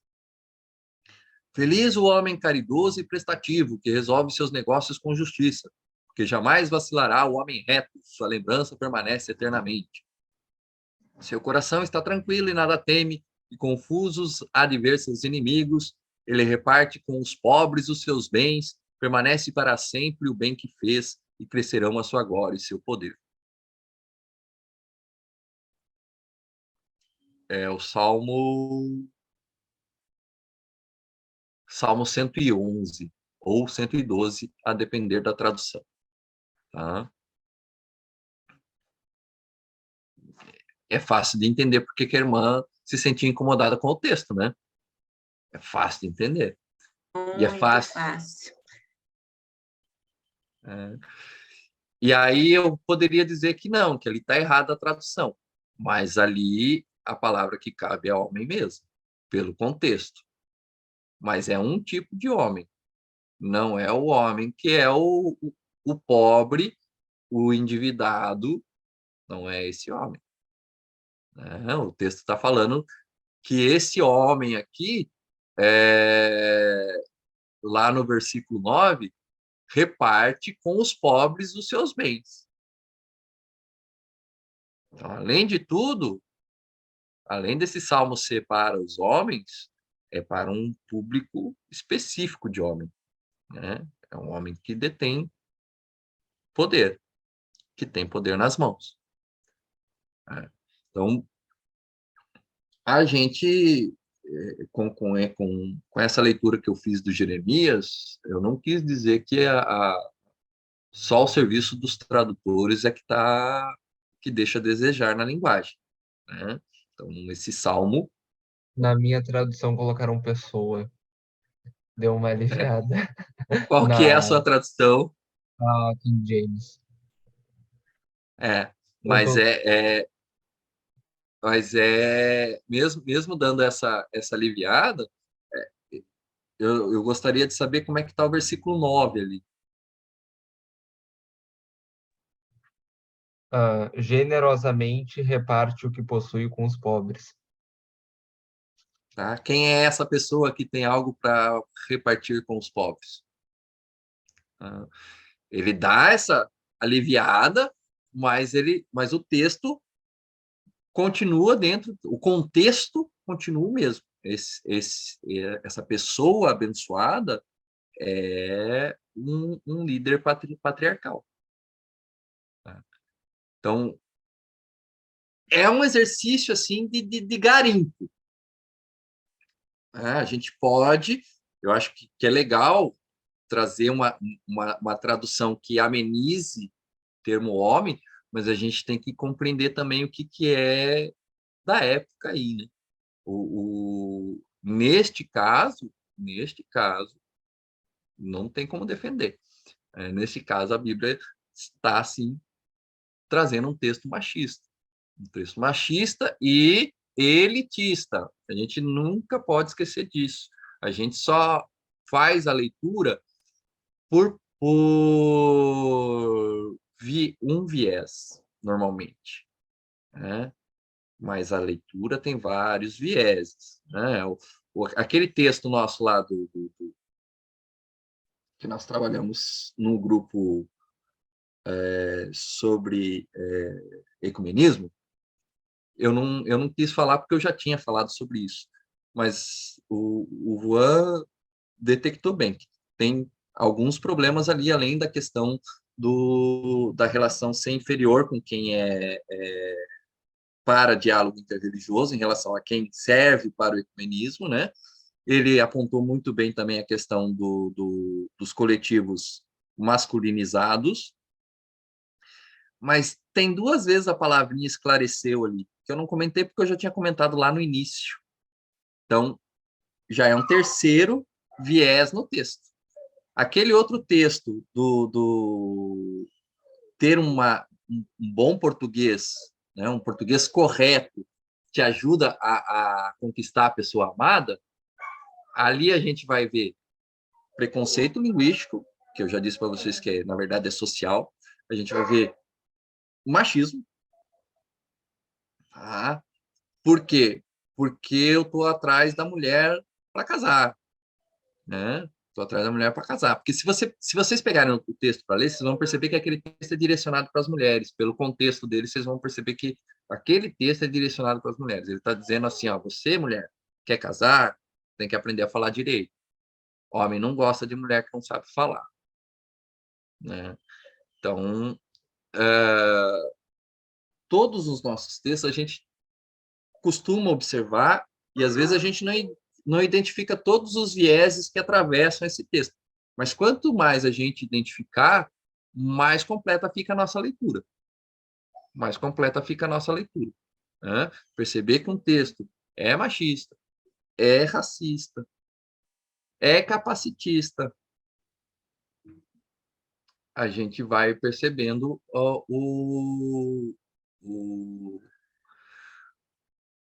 o quanto aquela linguagem é excludente e o que é necessário fazer para mudar essa cultura. Então, isso acho que é uma mensagem que eu quero deixar para hoje. Tá? E aí eu vou, se ninguém mais tiver nada para falar, eu vou terminar com a leitura dos textos bíblicos que eu separei ali. A gargantinha já está começando a arranhar, desculpa. Mas a linguagem inclusiva, eu vou repetir isso porque eu disse no início desse bloco, a linguagem inclusiva não resolve o nosso problema, mas ela tem que ser um pilar para uma mudança de cultura. Se ela for um pilar para uma mudança de cultura, aí vale a pena a gente conversar o que a gente está conversando aqui agora. Se for para eu mudar a minha linguagem, mas a sociedade permanecer a mesma, aí eu vou ter que ficar ouvindo lá o meu aluno que é contra a ideologia de gênero nas escolas, ficar dando risada quando usa lá o pronome neutro, por exemplo. Fulaninha chama os coleguinhas de elo. Que otária. Né? E aí eu tenho que iniciar toda uma discussão sobre linguagem na sala de aula. Mas se a mudança da linguagem não mudar a cultura, então não tem por que comprar esse tipo de discussão. Tá? Pessoal, algum comentário?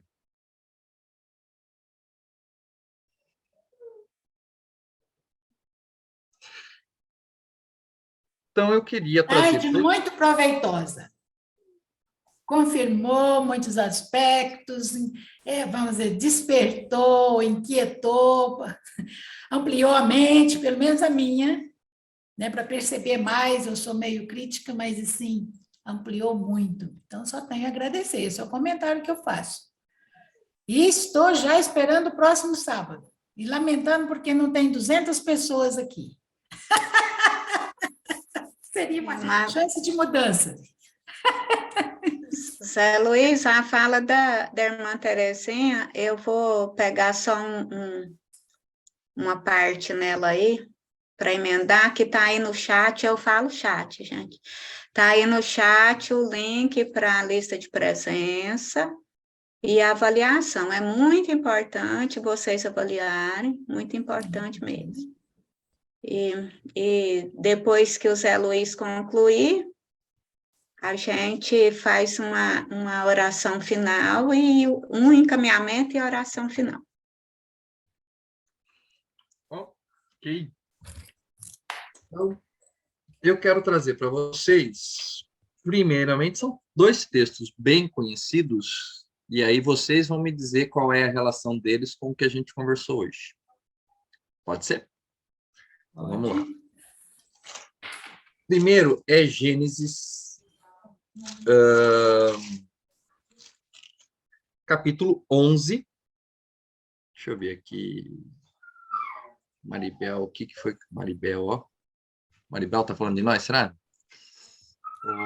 Múria, qual que foi o texto que eu sugeri para você? Vamos lá aqui, os versículos. Vou abrir aqui. Gênesis, eu já abri aqui, Múria, obrigado. Gênesis 11, 1 ao 9, o primeiro. Então, vamos para esse primeiro, depois eu digo qual é o outro. Tá?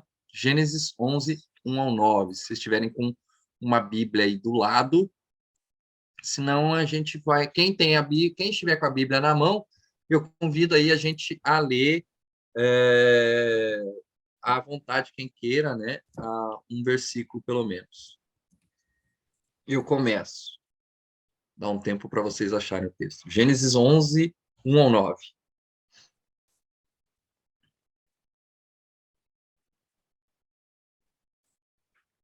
Vou começar. Todo o mundo se servia de uma mesma língua e das mesmas palavras.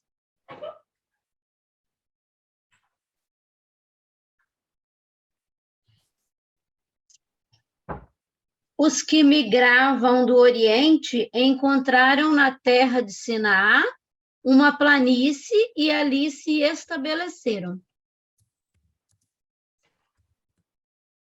Disseram um ao outro: vinde, façamos tijolos e credo, eu não sei ler essa palavra, não.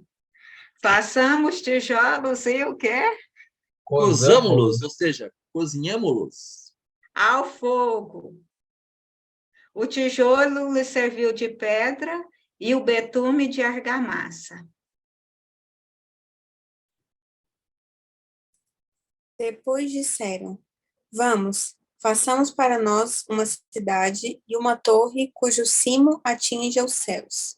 Tornemos assim célebre o nosso nome, para que não sejamos dispersos pela face de toda a terra. Então, Javé desceu para ver a cidade e a torre que os homens estavam construindo.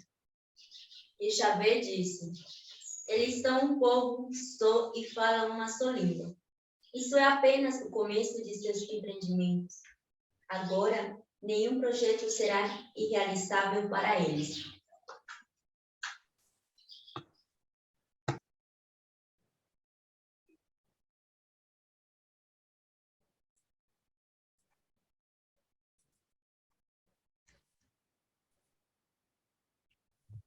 Vinde, desçamos, confundamos a sua linguagem para que não mais se entendam uns aos outros.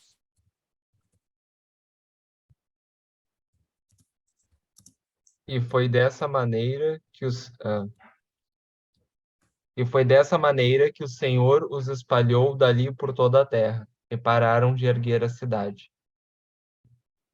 Deu-se-lhe por isso o nome de Babel, pois foi aí que Javé confundiu a linguagem de todos os habitantes da terra, e foi aí que ele os dispersou sobre toda a face da terra. Pessoal, vamos agora para o outro texto que é lá em Atos, capítulo 2. Só deixa eu me certificar dos versículos. 1 ao 8. Atos 2, 1 ao 8. Mas guardem aí esse texto, caso tenha que voltar a ele. Atos 2, 1 ao 8.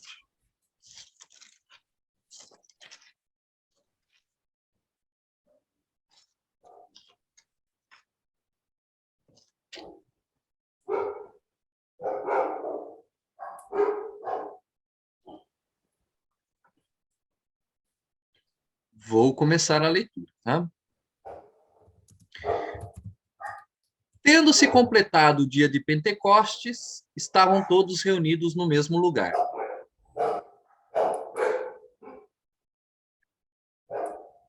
De repente, veio do céu um barulho como de vento muito forte e encheu a casa toda onde eles estavam. Todos ficaram repletos do Espírito Santo e começaram a falar em outras línguas, conforme o Espírito lhes concedia que falassem.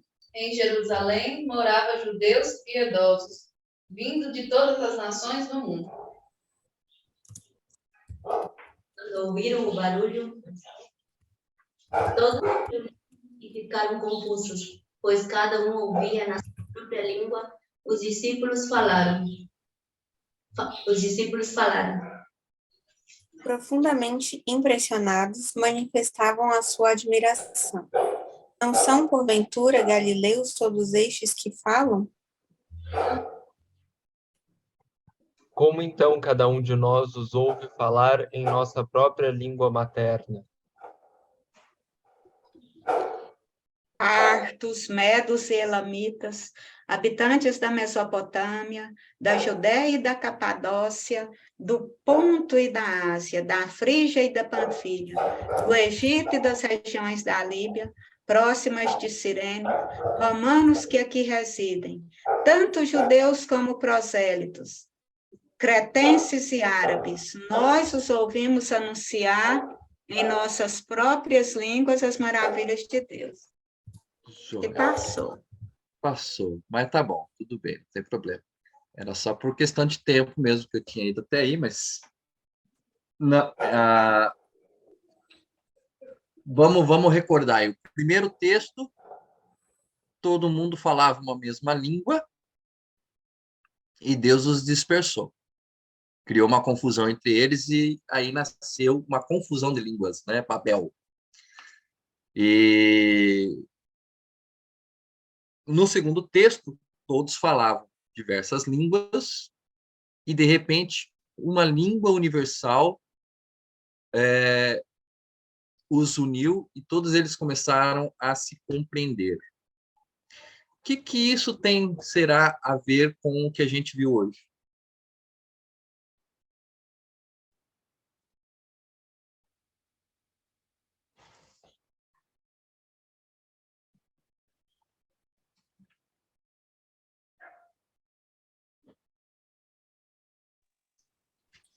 Talvez No segundo texto, Pode ir, Vânia. no segundo texto, fala assim que como nós estamos ouvindo eles falarem na nossa língua materna. De acordo com o que a gente falou hoje, estavam falando uma língua inclusiva, né? Uma língua que, vamos dizer assim, que conversava com a necessidade de cada um.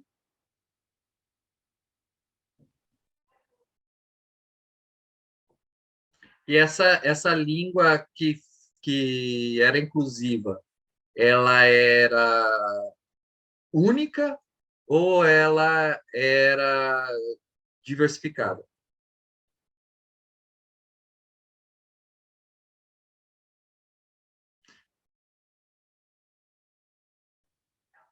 Eu acho que era diversificada. O texto também fala que eles começaram a falar em línguas, né? Eles começaram a falar em várias línguas. E todo mundo entendia a nossa própria língua. Então, era como se estivesse traduzindo, né? Traduzindo a mensagem para aquele interlocutor. E diz, né, que eles eram de lugares diferentes. Então, dá uma ideia de fato de falarem línguas diferentes, mas se compreenderem. O projeto que une é o projeto de uma língua ou é o projeto da diversidade?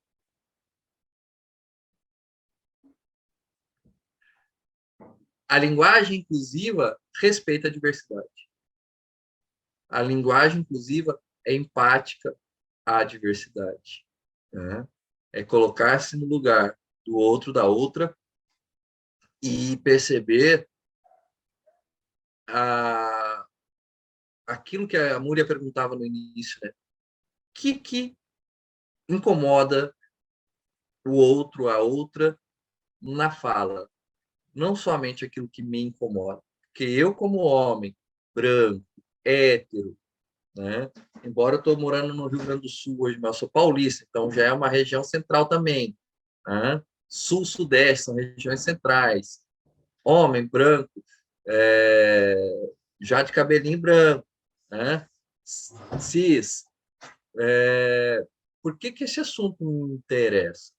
Ou deveria me interessar? Né? Porque há uma relação aí com a diversidade. É o preocupar-se com o outro, em incluir o outro, a outra. No outro projeto, as minorias se curvam às maiorias, ou elas somem, ou elas desaparecem. Essa era a minha fala para hoje. Também estou ansioso para a semana que vem. Gratidão, Zé Luiz, gratidão a vocês. Aí, assim, quem gostou ainda pode comunicar muito para estar aqui no próximo sábado, que a metodologia garante participação. Quem quiser certificado, manda e-mail aí para formacal@cebi.org.br, que aí a partir do que vocês preencheram na ficha de inscrição, acho que a gente já vai ter os dados, e a gente aí emite esse certificado. E o comunicado o mês de novembro, o CEBI está com um monte de proposta formativa, os serviços e também o serviço de comunicação e publicações também tem convites para fazer. Então, mês de novembro, a gente vai estar dialogando muito e contribuindo para momentos formativos a partir das hermenêuticas das negritudes. Loguinho, a ficha de inscrição sai. Então, a gente vai refletir sobre as hermenêuticas das negritudes a partir de um texto das bem-aventuranças.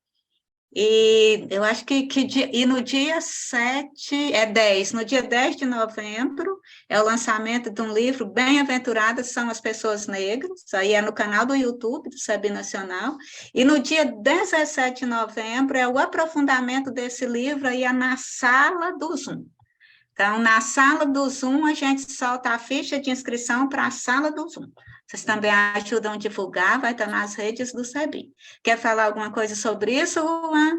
Sim, ainda que alguma divulgação não tenha saído, porque a gente deixa ir chegando mais próximo, agora no nosso site, quando entra, bem em cima tem a opção Agenda. Aí, se clicar ali, mesmo que ainda não foi divulgado, se já estiver programado, já está lá. Então, a formação sobre negritudes para o dia 17 já está lá. Já tem o link para inscrição e tudo. Só não foi divulgado ainda, mas conforme a programação ficar pronta, a gente já coloca lá na agenda. Gratidão.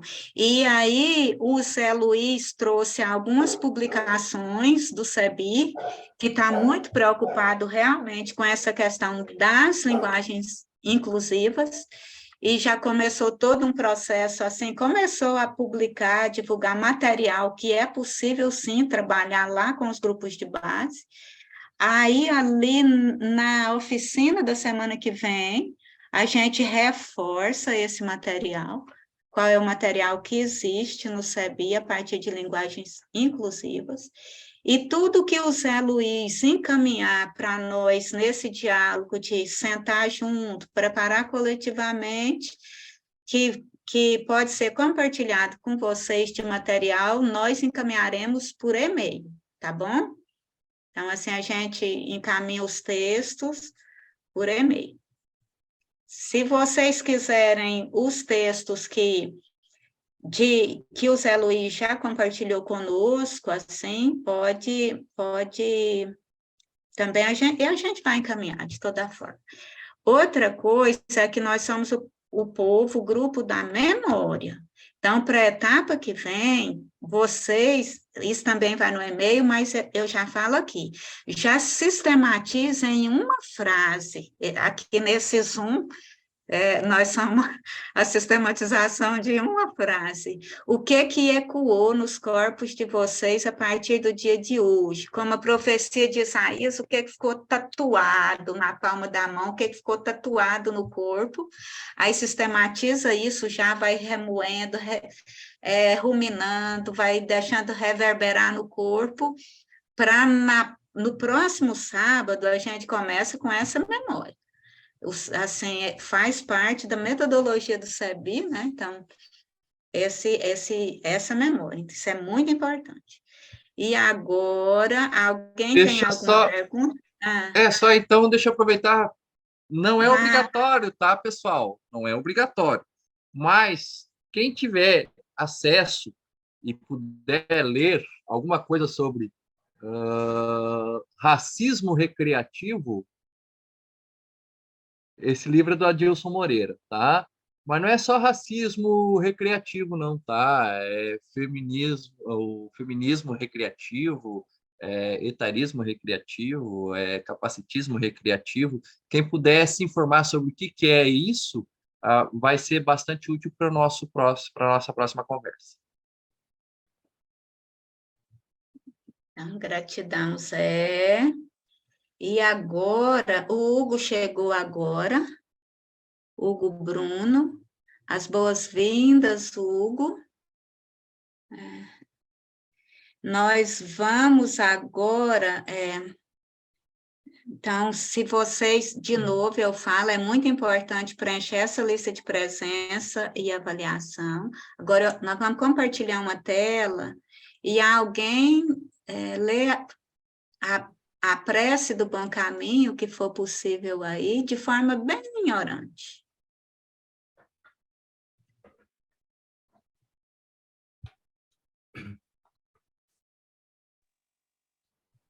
Eu posso começar do Hugo aqui de Manaus? Opa, a Vânia começa, depois eu continuo, então. Prece do belo caminho. Hoje sairei a caminhar. Hoje todo mal há de me abandonar. Serei tal como fui antes. Será uma brisa fresca a percorrer meu corpo. Terei um corpo leve, serei feliz para sempre. Nada há de me impedir. Caminho com a beleza à minha frente. Caminho com a beleza atrás de mim. Caminho com a beleza abaixo de mim, caminho com a beleza acima de mim, caminho com a beleza ao meu redor, belas hão de ser minhas palavras, belas hão de ser minhas palavras, belas hão de ser minhas palavras. Amém. Assim seja. A gente pode fazer um print agora. Opa! Quem... Ainda bem que cheguei a tempo. Chegou. Então, a comunidade de Goiânia toda, isso. Maria Aparecida, que a comunidade goiana está nos acompanhando muito, ainda bem. Então, vamos lá. Eu estou esperando o Possato voltar, que aí a gente imagina. Cadê o Zé Luiz?